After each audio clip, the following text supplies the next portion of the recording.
Welcome to Shamanic Voices, a podcast aimed at bringing our ancient, indigenous Nordic wisdom traditions and perspectives, bringing these to bear on the challenges that we face in our modern world. I am your host, Georg, and we will often be joined by co-hosts and producers, Brian and Laurie. You can find our bi-monthly episodes on most major platforms. And if you enjoy this and like to read as well, please look up our blog with dozens of articles on health-related topics at www.teutonichealing.com. And now, let's get on with our show.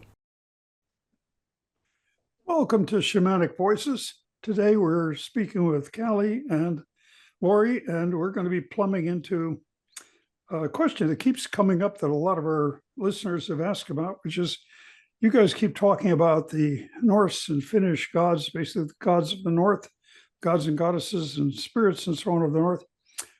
Tell us more about them. Who are these beings whose names you speak of, who are involved in your healing, who are involved in your lives? Well, I think we can all perhaps shed some light on that today. So that's what we'll be talking about. And probably nobody has done more interesting recent work in that regard than Calli Thomason, who's with us as a co-host today. And Calli, at what point did you start having numinous experiences with the gods and goddesses, numinous encounters? Well, it was many years ago now, and I was at a point in my life when the religion and the spirituality that I had been raised with really wasn't bearing out as truth for me. I really wanted something very raw and real and tangible, and had a meditative practice, and did not find that the previous faith path that I was on was really any of that. And when I met you, you just gave a very open, non non-coercive or judgmental invitation, probably sensing that I was very hungry for real spirituality and aligning with what is good and right. And I had this moment of surrender on my back porch. I remember very vividly. I said, "Hey, to the God of my past, if you are real, this is like it, because my experiences with you and all of that just are not leading me to truth. But if something else is the truth of what is good and right and aligned with higher values and higher minded consciousness, then please, that's what I'm opening myself up to. And I want whoever that is to answer." And momentarily, in my spiritual eye, my third eye, I basically saw coming from the woods behind the fence on our property a very large, tall male figure who had furs over his shoulder, very, very muscular, red hair. He was silent.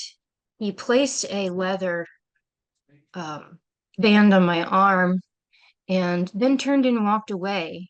And I noticed his shoes. There was something about his shoes that were very thick-soled. And this was just a couple months after having met you, and having asked to study with you and learn with you. And I know that you remember those days when I was probably nonstop sending you questions and asking you all kinds of things, because it was so different and challenging, my previous beliefs. So I talked to you about it, and you told me that that was Víðar, god of the primal forest. And that was my very first experience with any of our gods and goddesses. And from there, I've just never looked back because it was truly the answer to my life's prayer at the time. I think we've all had different ways of coming to them and becoming aware of them. In my case, I had been meditating as a rather devout Buddhist, just not really necessarily believing in some of the stories, the more woo-woo sort of stories about early Buddhism. I was studying at the Theravadan temple, but I like the quietness of it. I like the reality. I like the fact that the people were very real.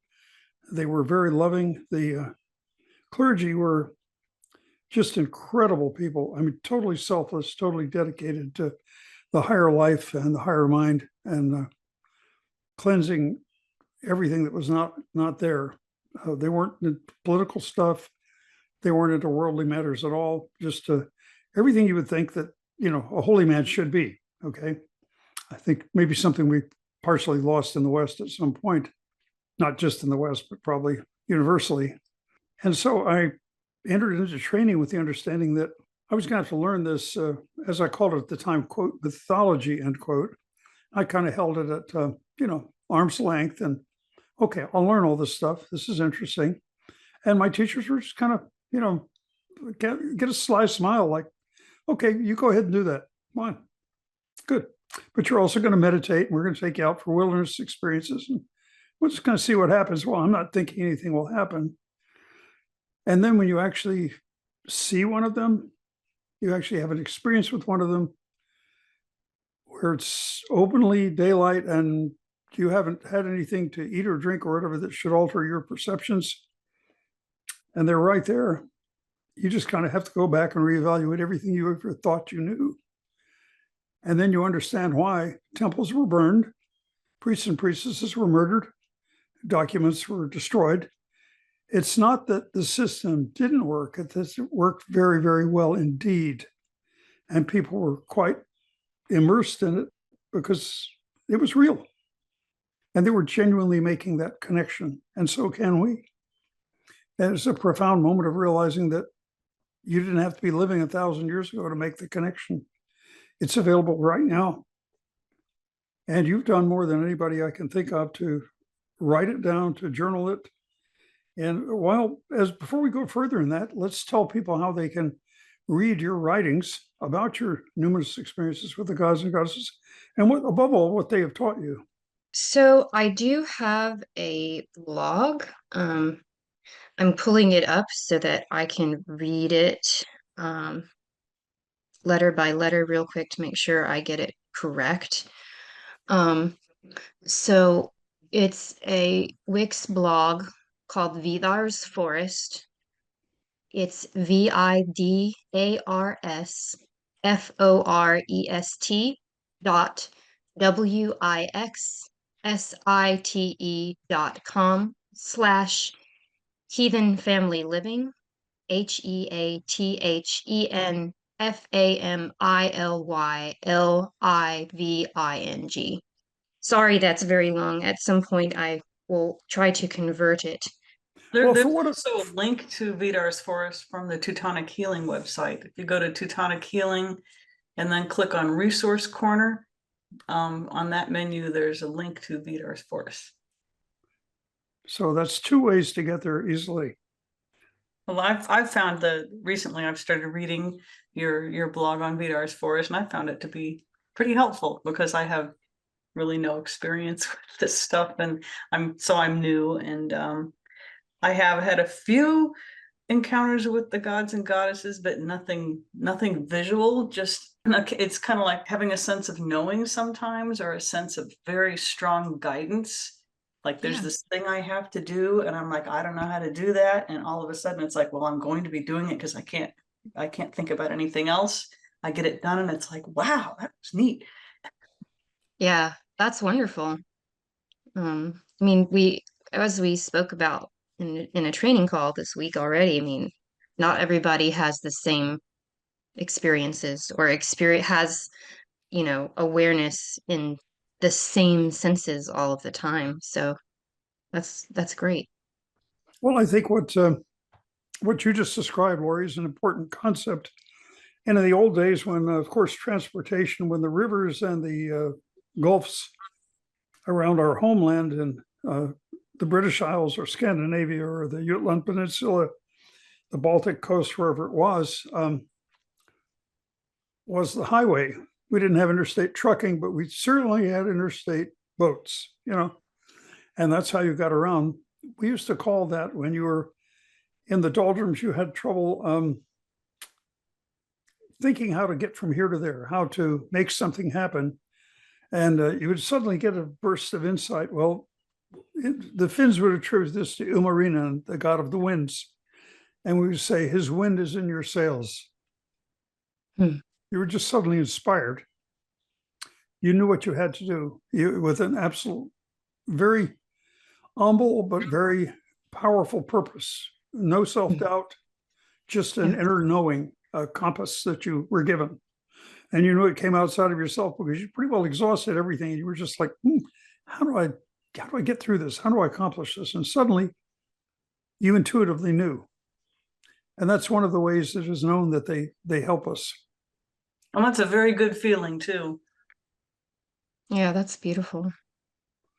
So in a way, I guess it does involve a sense of surrender, or maybe not even surrendering yourself. You are there with your will, with your itse, your ego, which we don't look at as an evil thing in the North. We look at the itse as just the point of assembly where the different soul bodies meet and where we forge our identity, which is, say, the identity that we present to the world. I am so-and-so, and meet me here. This is who I am. I'm Georg. I represent this and that. So that's how we looked at it. It wasn't a matter of self-importance or self-absorption. Would you say it's more of a sense of allowing than surrender? Yes, definitely. And I think the other thing besides allowing is allowing that you're going to have a knee-jerk reaction immediately when you start to feel things, see things, etc. Oh, that was just my imagination. Oh, that was just this. That was just that. You're going to find some rational way to explain it away rather than listen to it. Because that's what we've been trained to do. That's reductionism, or, if you will, scientism. And then we learn to actually pay attention to what it's telling us, pay attention to what we're being given. And I think that's the point at which we're able to learn and grow. Who are the gods and goddesses, and where do they come from? Well, we don't actually know that. We know that they've always been here. There are stories to explain where they come from. This one gives birth to that one and so on. But, we know that they've always existed. We've always interacted with them. Different cultures, it's always filtered through the lens of that different culture. And so we don't really have a time scale on it. We know that these beliefs, these understandings of a pantheon have existed going way back in time, back to the hunter-gatherer days, back to the Wandervogel. And so it's certainly gone on at least that long. So if you go back 5,000 years before we had all this technology, people may have had an easier time connecting with them because they wouldn't have had all the rationalizing that we have today. They would have been closer to nature. I think that some of the earliest examples of the pantheon that we find, and I saw a very good presentation on this a few months ago, I wish I could think of what it was looking at how the concepts of gods and goddesses evolve over time. I think I shared it with all of you in the training call, all of you who are in Chetia training. And that was that some of the earliest things were the idea of a sky father and an earth mother. And there would also be pretty early on developing the idea of a god or goddess of the afterlife. And this didn't mean a dark figure pulling us down into death and decay, but simply someone who's guiding us as we move on to the next stage of our evolution when we drop this physical body. So these were very basic archetypes. Then I think one of the other ones that emerges at about the same time in kind of a second stage is as we settle down into agriculture, gods and goddesses of growing things. We're promoting the harvest. So, and then we look at the different elements becoming personified in our pantheon. So again, people might say, well, okay, we've got rain, it's a phenomenon, we know what makes it. Duh, the scientific explanation. Well, yes, that's the mechanics of what makes it, but what's behind it? There's the sun, it's this big ball of hydrogen gas. Okay, so what's behind it? Well, what if there's an intelligence behind it? And men have thought that there was for thousands of years. Were they wrong? No, I don't think so. They always saw it as a portal that led to other worlds. I don't think that was wrong either. So there's these elements exist on a physical level and a metaphysical or spiritual level too. So as a pagan, when we look at the world, we don't see a bunch of dead matter. We see a world that is enchanted with a living intelligence behind it. Now, of course, the monotheist might say, well, yeah, it's all Lod, it's all Wad, it's all God, it's all this one, And to that, I would say, so you have a single dictator in charge of everything. If he wakes somebody up in a bad mood, the planet sheds 80% of its occupants because he was having a bad day. And that's no big deal. Or this people are eliminated, as we find frequently in the Old Testament or in some of the stories in the Quran. And the others, the faithful, get to survive. Again, this is not perhaps our highest expression of whom we would wish to see or worship as a role model, as a deity. Instead, we as pagans look at the world as a cacophony of voices, as a congress of benevolent beings guiding us. But we also realize that our world is a battleground. There are dark forces here as well. There are forces of death and decay. They're not ours. They're not part of what we acknowledge. There are competing value systems which do seek perpetual conflict and perpetual warfare to accomplish their ends, and which seek the subjugation and conversion by force of the non-believer. That's certainly nothing that we uphold or believe in. Yeah, I wanted to go back to what you were saying earlier about nature, and for people who have a scientific view of nature and thinking that the science, the observable science is all there is. There's a sense of that we can control it, but then if you add in the personality of nature, the gods and goddesses that are behind it, then there's it instead of having a sense of control, we have more of a sense of honor. Oh, that's a good point, Laurie. I like that. Very well put. Yes, honoring the elements, I think, is an important thing to do. And if we think of the elements as not there to serve us, we are enjoying our time on this earth. We are guests of this earth. We're not the masters of the earth. We're not the masters of the elements. This is, again, part of the basic humility upon which our faith is based. Our attitude toward everything is quite different. We don't imagine ever that we control these things. We simply interact. So for someone who's new to the faith, how would they go about making their first connection with the gods and goddesses? I was told early on that it's not a matter of addition. It's a matter of subtraction, of erasure. That when you let your precious little gerbil get off the wheel, one that's constantly analyzing everything and thinking about everything and trying to make sense of everything, just give the poor guy a rest, put him in a nice Adirondack chair and give him a Mai Tai or whatever his preferred beverage is, pina colada, and let him watch the tropical sunset with the palm trees swaying while you get quiet in your mind. And I mean, really, how many moments have you ever had a quiet mind? Not enough, because maybe that's where I kind of fall short, because I'm sitting there trying to figure out how to make the connection. Well, that's sabotaging myself. That's a huge trap, as you might have guessed. So what we were taught, and I'm not saying this is universally applicable, but it certainly worked for me and the people I was studying with, is that when you make that active erasure, when you get silent, when you get truly inwardly quiet and inwardly still. Now, still is important also. Still doesn't mean you have to sit cross-legged. A lot of people can't do that anyway. At the time, I actually could, but it didn't make any difference if I was sitting cross-legged or just sitting like I am now with my feet on the ground in a comfortable chair. It made no difference. The important thing is you watch your breathing as you observe it.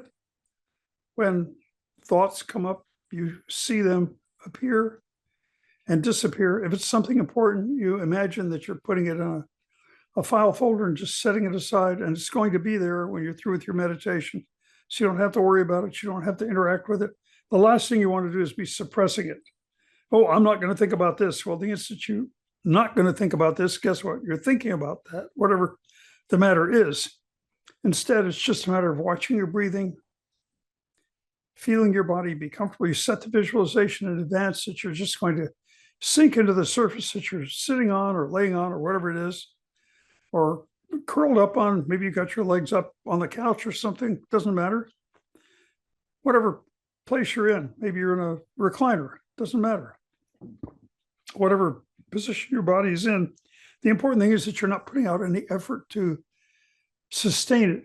Like your neck is fully supported, your arms are relaxed on some surface, even if they're folded palms up in your lap. Whatever way they are, they're relaxed.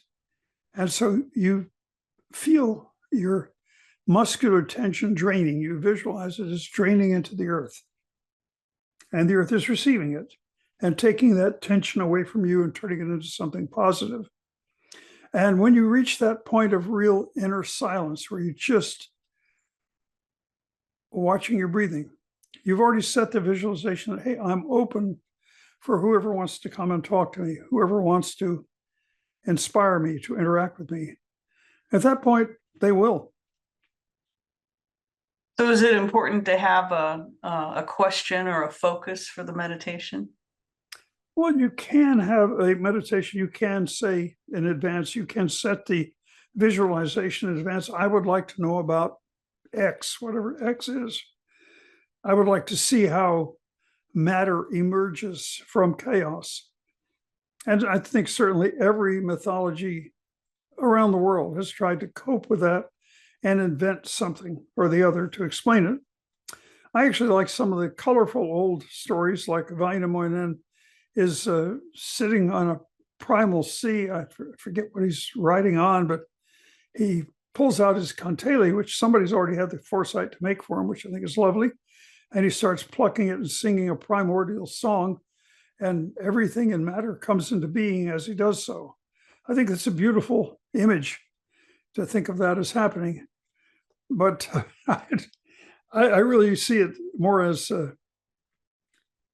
the non-material beings, or the they, in various scriptures, including the early books of the Hebrew scripture, where it wasn't quite scrubbed out of the context. And Dr. Barry Fell, F-E-L-L, there's a whole foundation set upon his work. A noted epigrapher with one of the really snazzy colleges in the northeast of our country. He was taking some of his graduate students out to, I think it was the, what are the people that starts with a Z, like the Navajo, the Hopi, anyway, one of those peoples in the desert Southwest. And this guy was from, I think, Lebanon or Jordan, I forget which, originally one of his graduate students. And he could actually recognize a lot of what they were saying. The languages were that similar. And sure enough, their beginning mythology begins very much the same way as the Sumerian text, which was the granddaddy of both the Jewish mythology and the other Semitic mythologies, where the world magician is what it's called, not God this, God that, but the world magician starts creating everything, okay?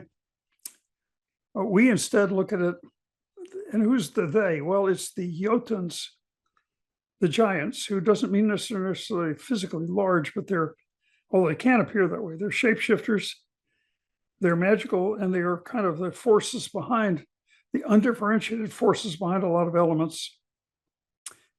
and they are the progenitors of physical matter. The gods and goddesses are beyond physical matter. They're a much higher order of beings. And in the Greek and Roman traditions, we have the same idea.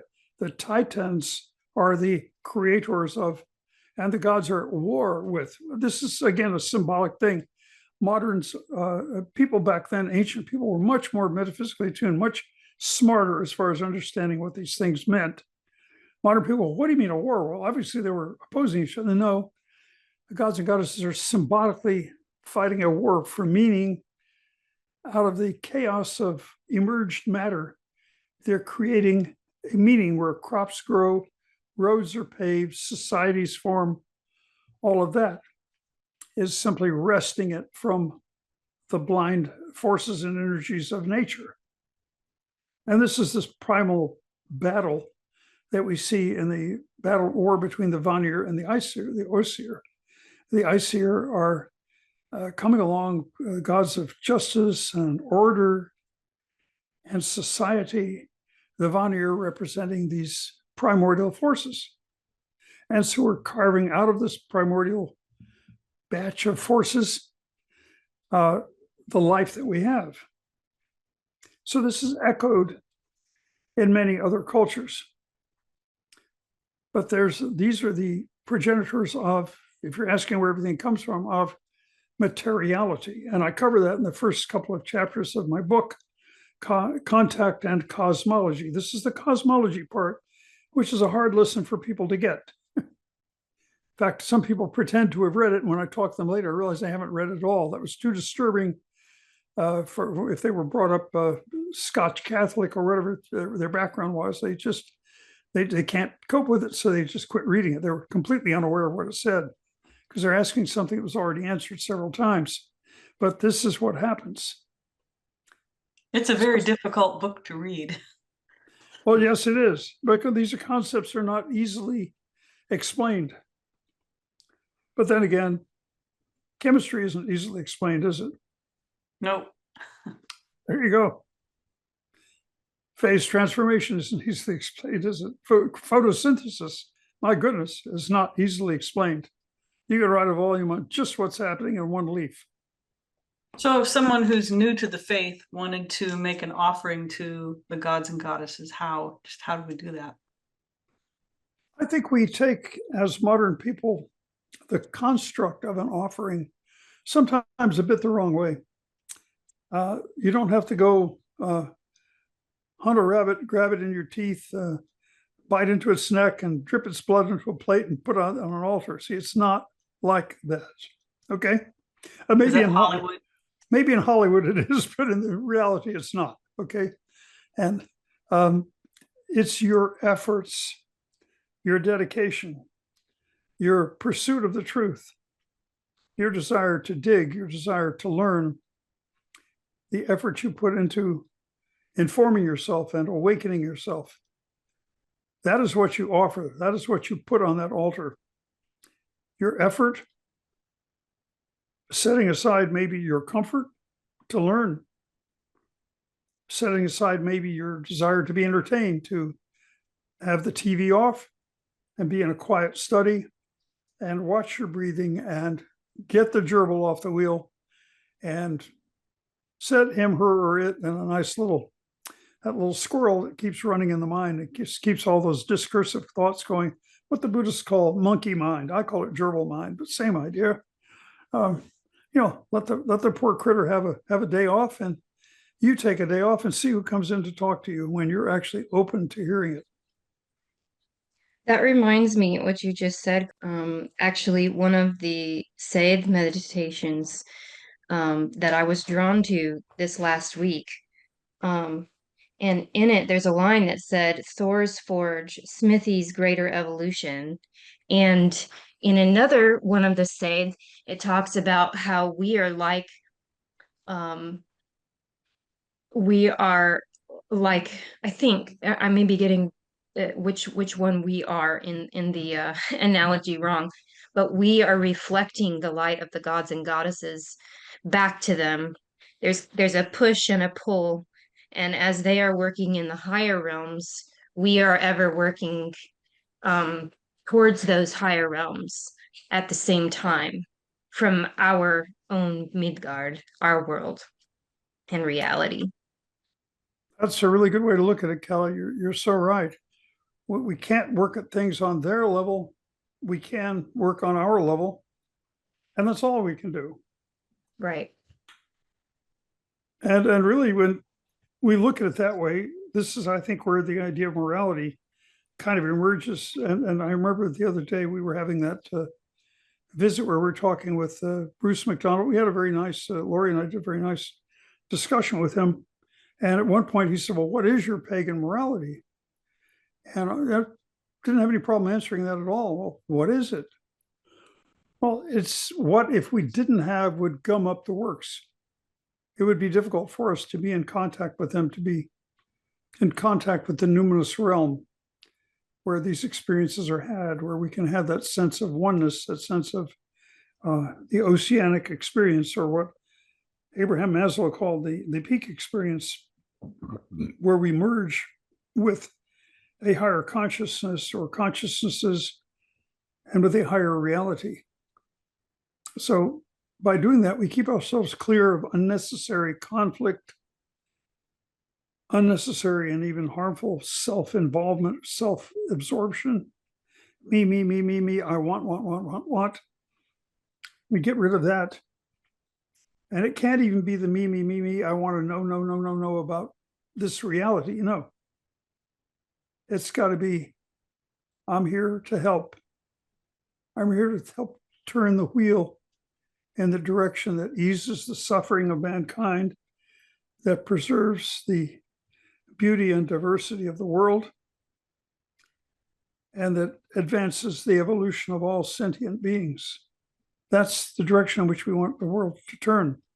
One of the things I'm learning on this is that we have to show up and say, I'm here to help, but we can't get into rescuing, because if we get into rescuing, then that turns back on the gerbil. Well, you know, rescuing is in part of being an empathic being, which you guys are both wonderful empaths, which is great. That's why you already are in one case and are becoming in the other case great healers. The empathy is important, but it's partially an act of narcissism and egotism to think that I can go and rescue anybody. I mean, yes, if someone's drowning in a pool of water and I can throw them a life preserver and literally sit on the edge of the lake or pond or whatever it is and pull on the rope and pull them in, yes, I'd gladly do that. That kind of rescuing is obvious, but when it comes to the whole life circumstance, the idea that you can get in there, save someone from themselves, save them from years worth of habits by just doing simple rituals that you learn in a therapy system, that's wishful thinking. It's usually going to take much more than that, much more energy on this end to change behaviors which have gone on for years and years and years on that end that got them where they are. Does that make sense? Yep. You know, there's a saying, the bigger the front, the bigger the back. And It reminds me of a quote. I think it's a Tagore quote. I slept and dreamt that life was joy. I awoke and saw that life was service. I acted, and behold, service was joy. The further I go in life, it really comes back to what you were saying, is service. What am I doing to help make the world a better place? We can't all be engineers, but there are gardeners, there are garbage men, and you can fully embody our values, fulfilling a life of service in so many different walks. And in the narcissistic society in which we live, everybody, family members, friends, they seem to struggle a little bit more. And the farther I go and the older I get, I just keep coming back to, I'm here to help. I'm here to serve. And I'm going to do that as much as I possibly can within healthy boundaries so that I still have enough to give and serve. Um, and um, it, there's a shift in consciousness that takes place. There's a load off your back that occurs. There's a certain amount of anxiety that a lot of people I'm surrounded with on a daily basis experience that I don't experience on on a regular basis anymore because it's a reality shift. It's a consciousness shift, and it it really is joy to be of service. Okay, and what is the joy that's behind that service? You're going somewhere with this. I'm just going to help you complete the sentence or complete the paragraph. What is the basis of that joy, Calli? Being an instrument for the gods and goddesses. Yes, but it is the, and that is correct. It is the act of connection. It is belonging to a greater entity than oneself. Yes, The absolutely. the collection of the gods, the goddesses, the benevolent forces such as the elves and so on, and the community of believers, the community of those interacting with these forces. You see, when you belong to that, you belong to something greater than yourself, and it gives your life a meaning and a connection that you otherwise would not have. And that is the joy of that service. Absolutely. Yes. Otherwise, you're just a piece of flotsam floating on the waves and winds of the world with no particular rhyme or reason, vulnerable to anything that comes along. So I think that's what we gain in our path. And it's probably true for any real spiritual path, that when you are in service, you are making a connection. And you have to be careful. What am I in service of? I don't want to be in service of helping psychopaths extract precious resources at the expense of livable habitats and the very existence of other species other than humans who might be sacrificed, as say a rainforest is chopped down, or for instance, turning Borneo into a massive place where palm oil is raised, which is happening. I don't want to be part of that. That's the service. That's the service of anti-life forces, of greed, of centralization. And the world that our faith folk reflects is a world of decentralization where decisions are made at a local level. Your voice matters because you're speaking in a village council. You have an identity. You matter within your village. You're irrelevant within your state or your national government, unless you're very, very wealthy or very corrupt and very connected. But for most of us, we're irrelevant. We're a voice lost in the wind. But within our own councils at a local level, what we are is meaningful and is respected. And that's how it should be. We're hardwired to interact with about 150 other individuals on a first name basis. That's the human village. And you might say, well, most of us, humanity, don't live in a village any longer. And I would argue and say, yes, they do.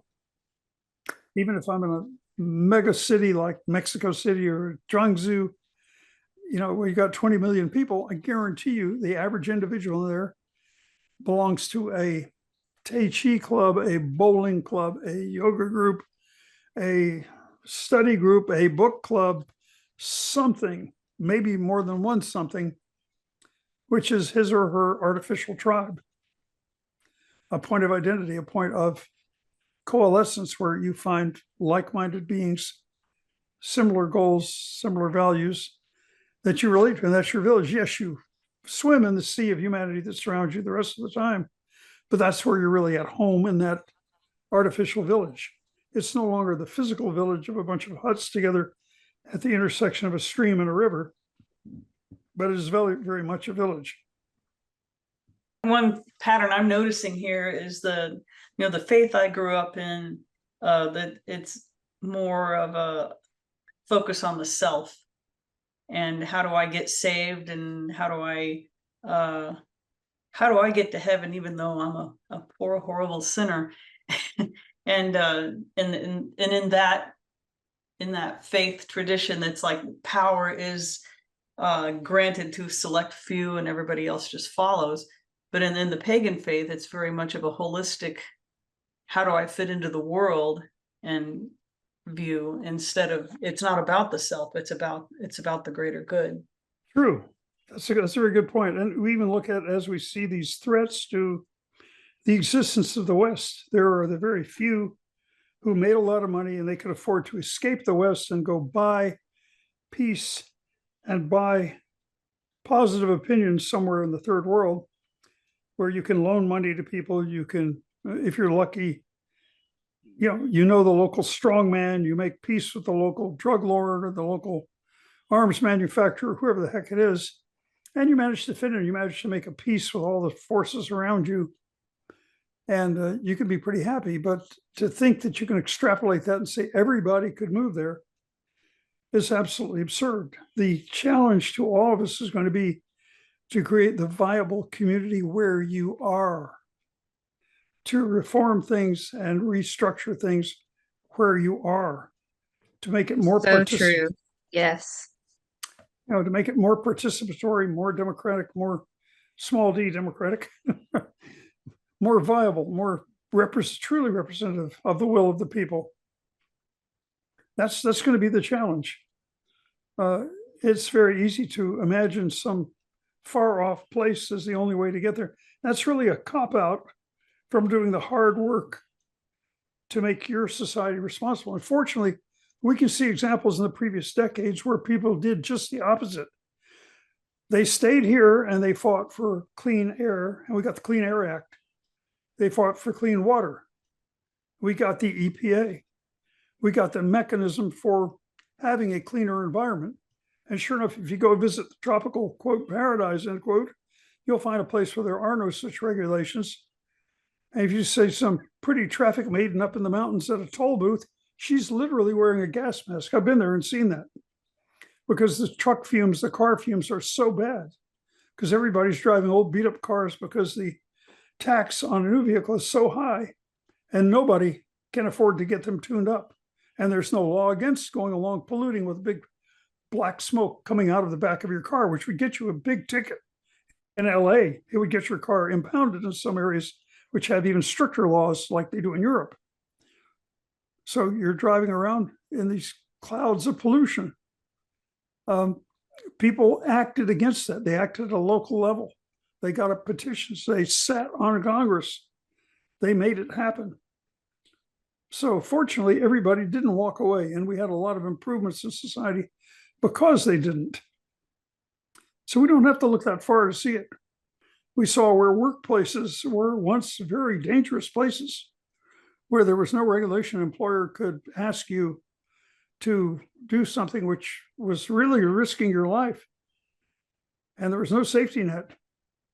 And now we have OSHA, Occupational Safety and Health Act, and OSHA that can go out and inspect workplaces and make sure that they're not putting workers' lives and health at risk. Now, how well these work depends on the public will, on oversight, on holding public officials accountable, of course. Real democracy is always participatory and always involves active citizenry, but these mechanisms didn't get there by accident. They got there because, 40, 50, 60 years ago, people were raising hell about it. They stayed here and fought the fight for a better life. They didn't entertain a fantasy of sailing off to the corners of the earth where things would be better. They stayed right here and made it better. One of the challenges is being a holistic thinker in a world full of people who are in it for themselves. And it's like they're trying to create laws to get the individuals to do what's best for the greater good. But it only takes, 1% of the population coming together. You call it prayer or meditation, to impact mass consciousness. That's true. I agree. So we can make a difference. Making it even more important that we do come 1%. together. We have to be the 1%. Yeah. Yeah, we do. If there's a moral imperative, I would say that's it. Yep. And so again, we come back around full circle to what is pagan morality. Well, it is the imperative to be involved in creating this better reality, not to letting things continue to get worse. Now, as an individual, you can't do much, but at least you can have the peace of mind, the sense of completion to know that you did your part, whatever part that was. You stayed, you rolled your sleeves up, you got in the fight. You went and petitioned your local county commission to set up hiking trails. Simple thing. I got involved in that. Not a big deal. Not a big thing to celebrate, but there are hiking trails in Limestone County where you can go free, park your car, and take a nice long walk in a very pleasant surroundings. Because of that, Awesome. because a lot of other people have done the same thing throughout the state. And that Awesome. means a certain amount of wooded acreage is preserved for those hiking trails. Those are just small things we as pagans can get involved in. We can be part of doing. We can help to create products that are sustainable, that are earth friendly, that offer real value to people. And I know you're doing that, Calli. A lot of us have done. I know you're doing that also, Laurie, creating such products and offering them to people. That too is a form of service. It's not just self-service. Either of you are very bright people. You go get a job and make twice that amount of money somewhere else. You're doing it as a participation in creating service to others. Yeah. You'll never meet people who are your customers. So let's look at this holistically. These are all ways that we can live our pagan morality. And above all, what does it mean? It means keeping your word. You say you're going to do something, you do it.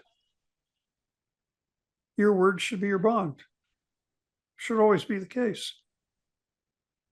If you're unable to do something, and let somebody know, look, I plan on being there on the 9th. I won't be able to.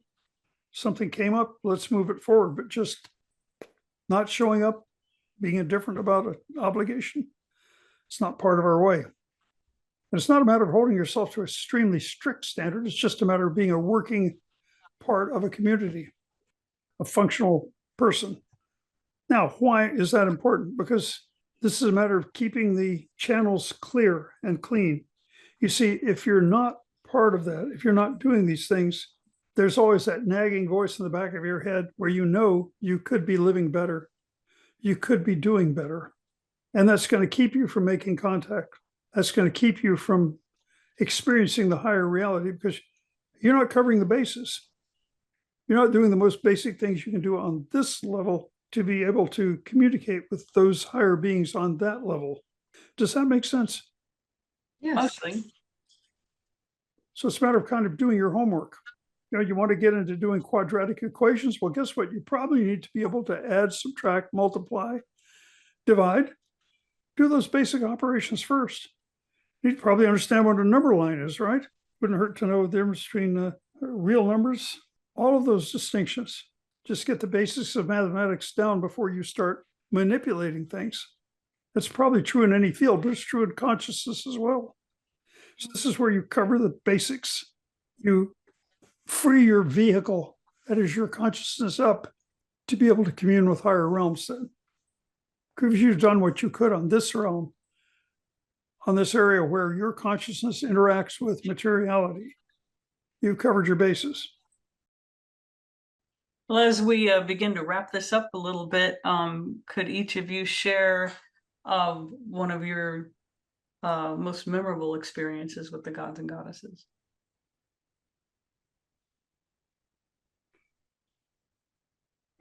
They have a sense of humor. I can share a humorous one. I wish I could remember all of the details.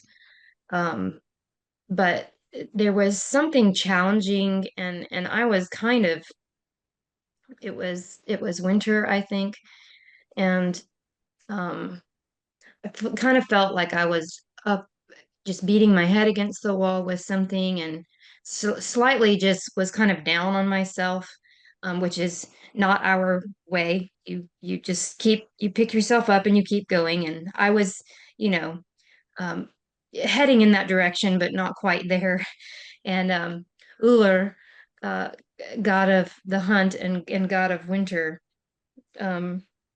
has a dwelling in the forest of the gods, and it right across from it there's a hot spring, and he basically just he pushed me in the water, and it caught me off guard, and I came up kind of like blowing the water, and he was like, wash it off, get back up, and get to work. Like that's all he had to say, basically. Like that's it. And I was like, you're right, I know. But it really did make me laugh because he knew I knew. And there are moments like that when they have quite a good sense of humor, and in a way that still uplifts you, admonishes you, and puts you back on, you know, your mission. Um, anyway, that's a short one. So that was an experience during a meditation. Yes. I think I could share one from one of the people I was in study with, not my own, but I know the intimate details of it. There were multiple nations, you might say special operators, as we call them now. We would call them agents back then, involved in the kind of global, like we had today, a global war against terrorism. At the time, it was a global war against communism.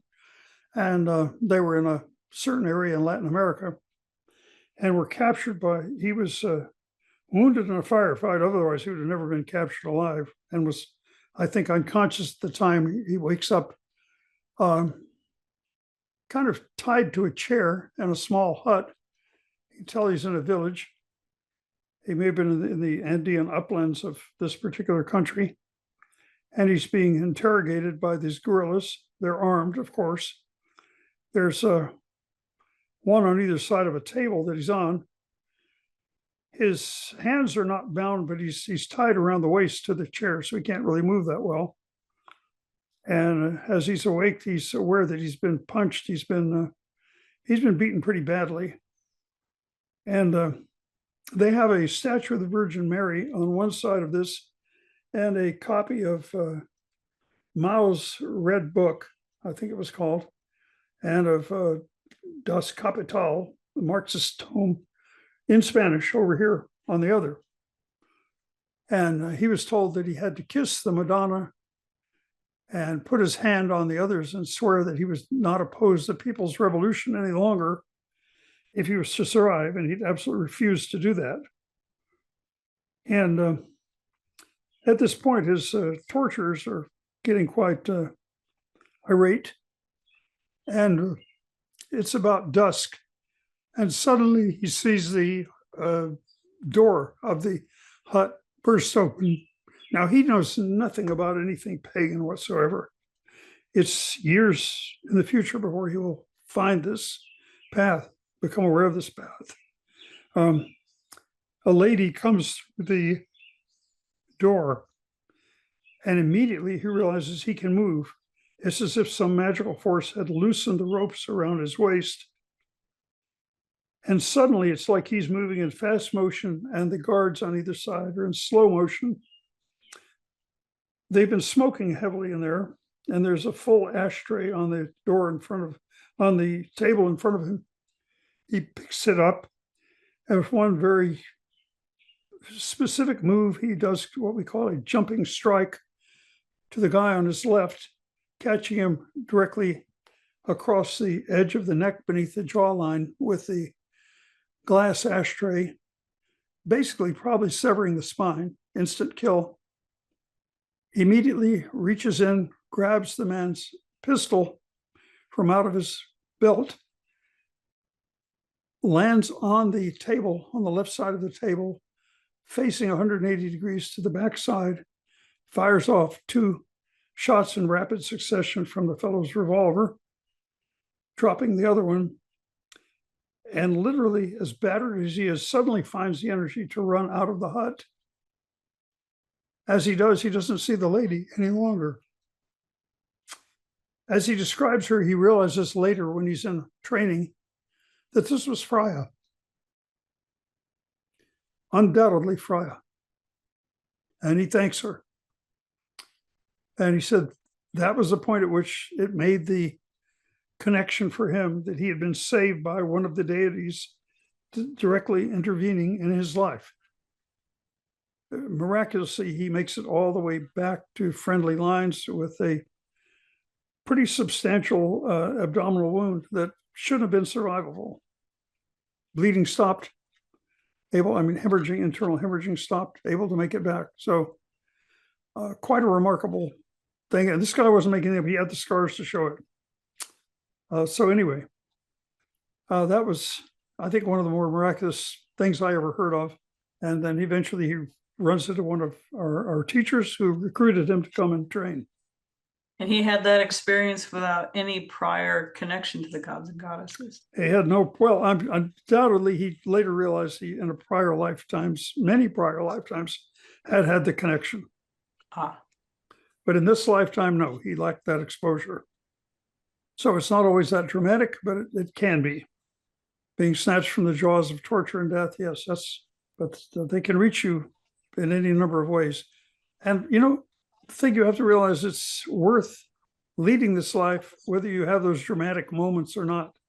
You shouldn't enter into being a pagan with the thought of, well, gee, if I do this, eventually I'll have this experience. And if I don't have a numerous experience, well, it was all for naught. It's not going to work that way, just like the average person converting to Catholicism or to Islam or whatever they're converting to isn't thinking, well, gee, I'll have a one-on-one session with Jesus, or I'll sit down with Muhammad and hash things out if I just get in this path. No, they're not expecting that to happen at all. And we shouldn't either, because it feels like the right thing to do.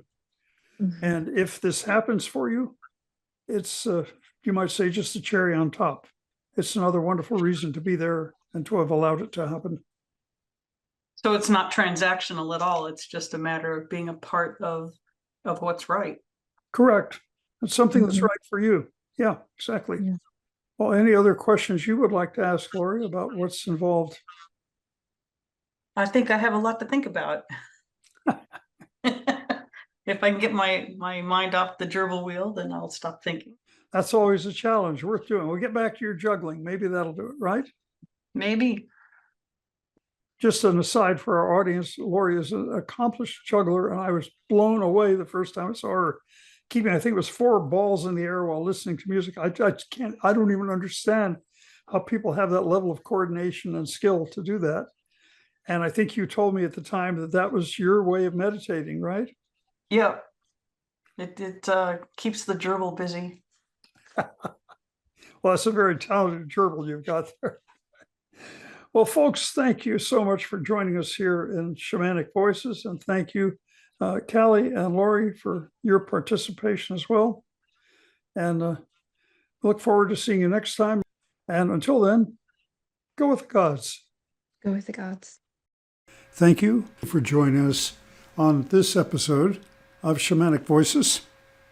Please like and subscribe so that you won't miss our coming episode. But we always try to have engaging and interesting topics and/or guests. Thank you, and go with the gods.